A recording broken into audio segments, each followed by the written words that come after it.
Reinstall Vanguard most effective. Go to Add or Remove Programs, uninstall Riot Vanguard, launch Valorant. It will reinstall Vanguard automatically.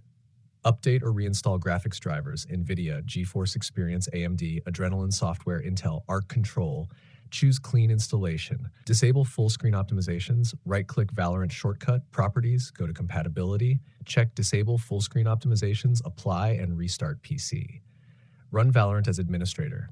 Right-click Valorant.exe. Click Run as administrator. Turn off overlays.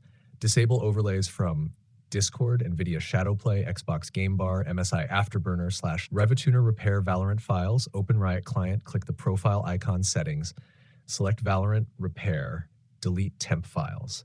Press Windows R, type local app data %, delete Valorant, Riot Games, and Vanguard cache folders. Do not delete the game folder itself.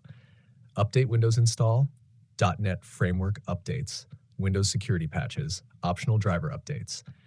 If you want, I can also create thumbnail text ideas, script for your Valorant fix video.